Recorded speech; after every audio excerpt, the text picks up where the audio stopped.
Alright, so before getting into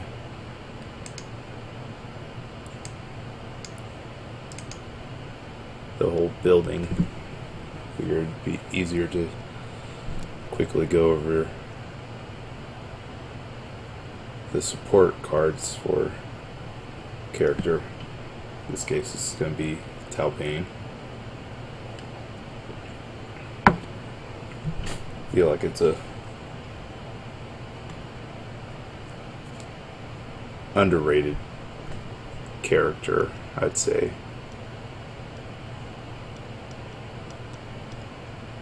I think part of the deal that turns a lot of people off is the whole enhanced only being able to use once per turn during the first attack.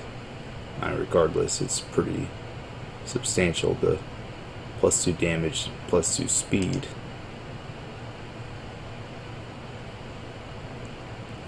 Adds a little bit of heat to anything that you decide to throw at people. The really good thing about that, though, is while it's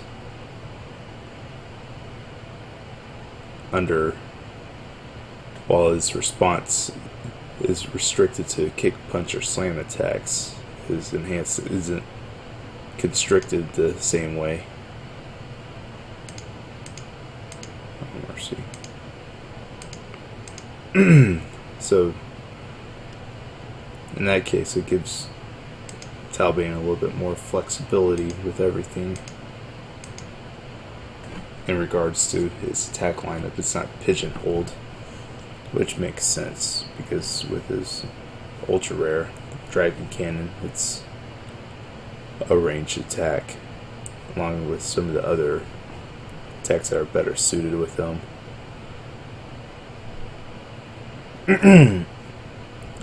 But yeah, where Talbain really goes off is with his response. The ability to draw 2 other cards by itself. I mean, even with a commit, that's pretty huge.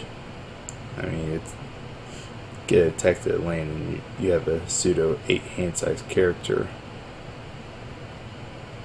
which with this game it's all about card advantage, so being able to artificially increase your hand size isn't something to overlook.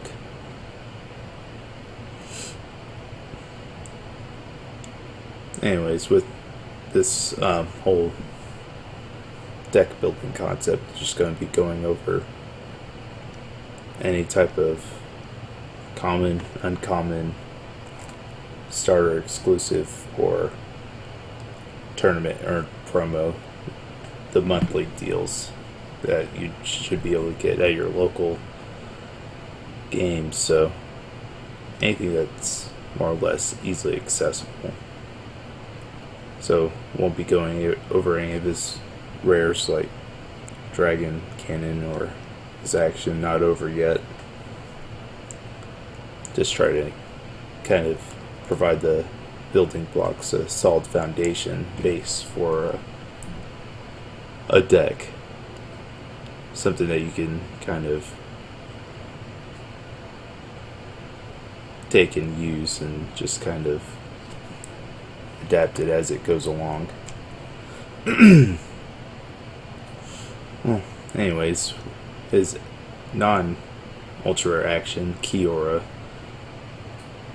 it's pretty solid. I mean, overall, 2 things that you'll be using it the most for is the high block.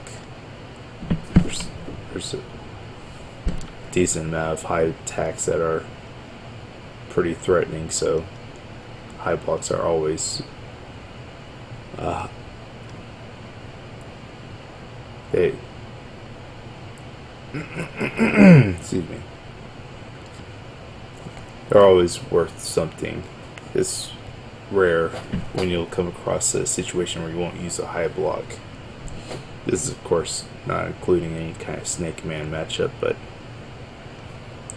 In that case, you still have a couple other deals to use it for.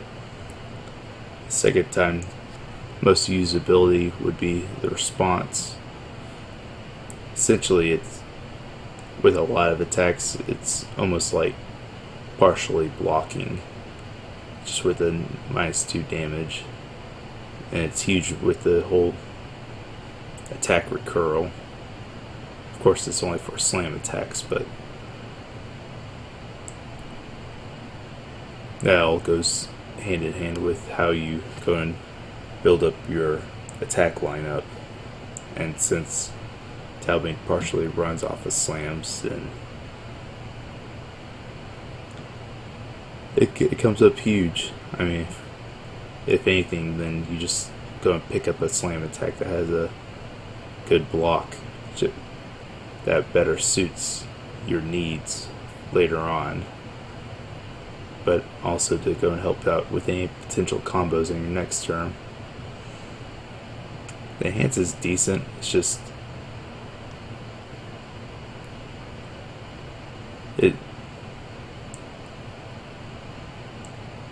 it's a situation where you use whenever you have nothing but attacks in your hand. You're going for the kill turn, and you need to try to milk everything possible. Try to run a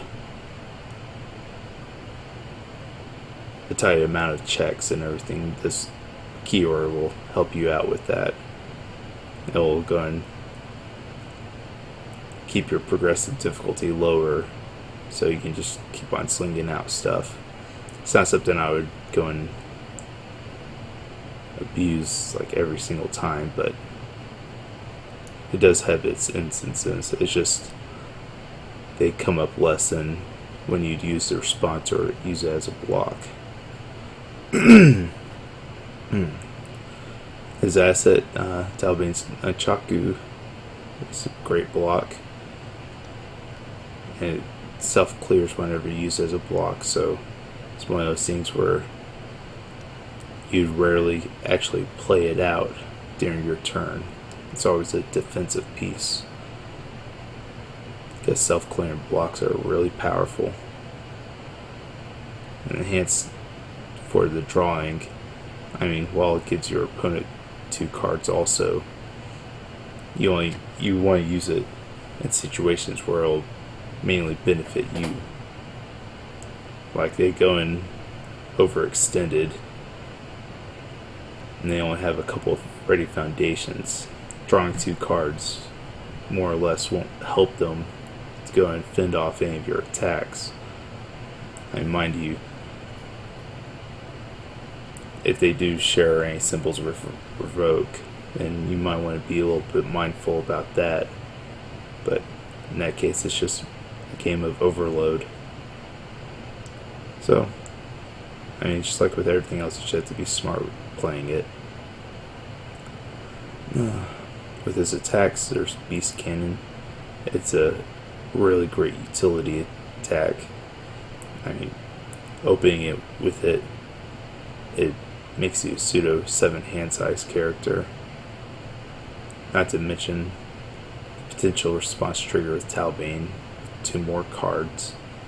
There's been a lot of times where I've seen this played and then all of a sudden they go from 5 cards in hand to 8.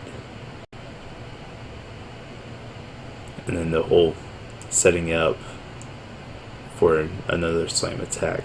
I mean, you could play it next time, or you could play the slam attack after a couple other like punch kicks or whatever, and it still makes it easier. Just it's almost like Coho in that regard.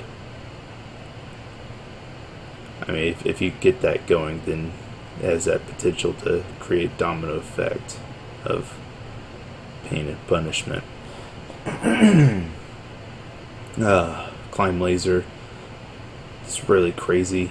I mean, opening attack, you Talbain +2 speed, +2 damage. Enhance, give it stun 2. That's devastating in itself. Or you could hold off on it later and still essentially have the Talbain enhanced through its combo. I mean, you have to be mindful of your cards in hand, but with a lot of Talbain's support and everything, that shouldn't be an issue. Then any attack that has a higher base damage than its difficulty is usually something worth looking at. Diving Beast Cannon. It's off zone, decent low block, and it has the Satoshi syndrome. This and the Rising Beast Cannon, so where one of them emphasizes speed over damage or vice versa. I mean, 4 difficulty, 4 damage, that's pretty solid, along with a natural 4 speed. Speaking of natural speed, though, going with Moment Slice, have a base speed of 5. Really strong utility also. I mean, 3 damage, but ability to commit 1 card in the opponent's staging area if you open up with it. I mean, that even includes characters and everything. That's really strong. Gemini Man hate. Especially if they're going for a reversal build. I mean, takes out a lot of the fear or guessing with it. And if the opponent manages to have Ever Hopeful out during your turn, then you take care of that as well.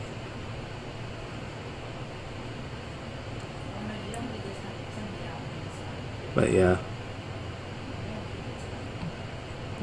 going with Rising Beast Cannon, it's just like with Diving Beast Cannon, except it's a low, and then it emphasizes a little bit more speed with its combo. Going over to Foundations, there's Breaking Limits. Super Saiyan Talbain has been called.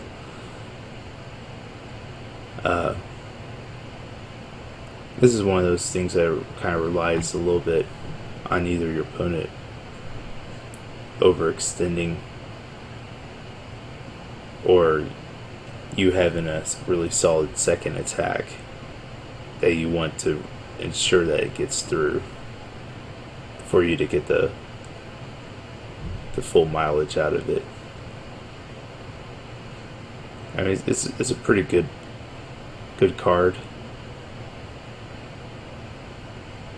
And there are places for it. You just, like with a lot of the other stuff, you have to be really smart about it. It's not one of those kind of autopilot abilities that you just spam out, especially since you have to use it on the first attack. So you have to really be sure about what direction you're going, and it's silly to go and pop this for anything less than a kill turn. So in a way, it's kind of telegraphing. Next to Foundation, though, it's Cursed Fate. Has a couple things going for it. 0 difficulty, so it's one of those easily spammed out. And the whole fact that it has a cost other than committing itself. You draw a bunch of Foundations or whatever mid to late game.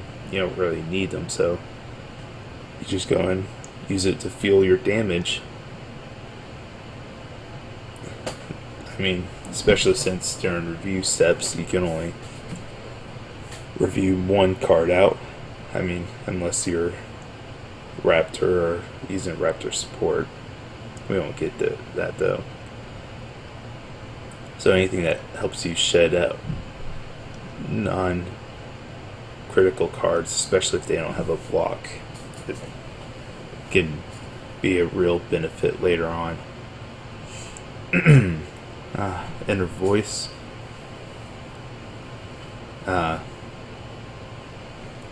Pretty strong. Though the whole it it rewards you for keeping with a particular themed attack. So, I mean, especially if you go and jump on the slam bandwagon, then your attacks are going to be super cheap for the most part, or even if it's the majority of it. So it kind of forces you to place your money on one horse rather than kind of keeping an even spread. I'm not saying that you can't have one or two of a given particular attack, but you definitely want to have one majority if you're going to want to run inner voice. Key techniques. It goes back to the Cursed Fate, and to have an ability that doesn't require you to commit it. In this case, being defensive. I mean, whether you were holding on to a non-block intentionally, or you just didn't think it would, your opponent would attack that early, go and just pitch it, and it's damage redux. And if anything, it helps. This card also helps you review. I mean, the more cards you see in a game, the better your chances of accomplishing your goals. So, I mean, with it not having a block itself, can't let it keep you too apprehensive about running it. I just don't think I would have it as a 4 of an attack. Kroot's Bloodline. This is a really solid foundation. Once again, the non-self-committing ability on both abilities. I mean, it has a little bit of both for first attacks and everything afterwards. Of course, with the damage pump, your first one had to deal damage, but there's always ways to get that accomplished. And once you do, even having 1 or 2 copies of this out, it's pretty nuts. I mean, take a look at Darkside Master with its static +2 damage for every attack after it. This is basically Darkside Master on a foundation. Quickens Precise, extra speed and a stun, so a pseudo +2. It's pretty good if you're trying to go that extra inch just to get to that point of no return. I wouldn't go and spam it out, but having your opponent's board a little bit smaller definitely does help out. And having the stun on there definitely helps sell running the card in your deck. And finally, they're Shunned. It's one of those things where kind of creates a damned if you do, damned if you don't situation for your opponent. And if you really want to add gravity to the situation, then go and play this on an attack that has a significant amount of damage. It's pretty beefy. I mean, it's one of those things that you don't want to go and overexert, but I mean, it's one of those things where you won't really be disappointed either way. Either